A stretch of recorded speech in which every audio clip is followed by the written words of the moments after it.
So, tips naman ho doon sa mga baguhan ano, bago ito gamitin yung ating CI 'no, yung finished product natin na CI. So, una-una ho diyan, niluluop ho muna niyan bago gamitin sa gubat. Ang the best ho niyan, kung yun ay maluluop mo sa gubat, doon sa mga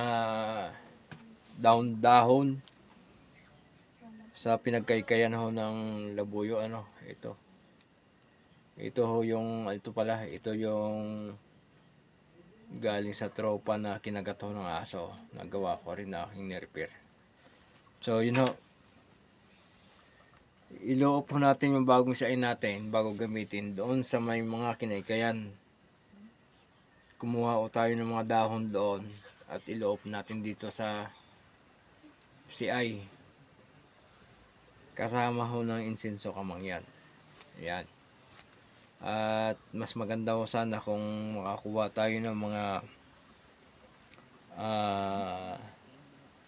bagin na nakapulupot ano, sabay ho sa pagluop doon.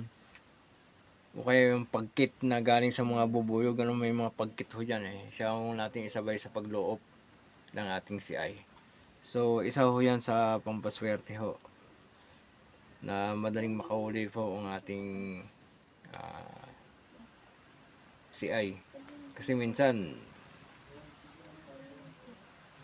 may mga CI na matagal ho makahuli eh.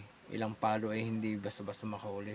So may mga sabit din ho ang CI, hindi lang ho ang pangati ang may sabit, kundi ang CI din. So parang ano yun eh, parang isang bangka na nung maliit pa ako, nung bata pa ako, bagong gawang bangka. Yun ay may alay, kumbaga. At pinapausukan ho yung sinso kamangyan para swertihin na makahuli ng maraming isda ano pa sa pangamalakaya sa dagat ano.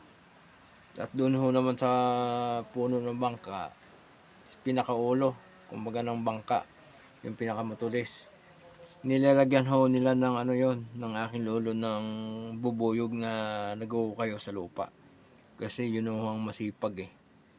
So yan ang paniwala na kapag nilagyan mo ay marami ka rin mahuling isda, kumbaga iswerte ho yung bangka na yun sa panghuli ng isda. So ganun din ho sa dito sa ating CI, may mga pamamaraan para swertin tayo sa pangamalakaya sa gubat ano, lalo na sa ano, yung isa nga dyan, kapag nakakita kayo ng tali doon sa may pinagbigtian ho, pwede ho dito ikabit sa may CI na yan dito sa Milangwayan.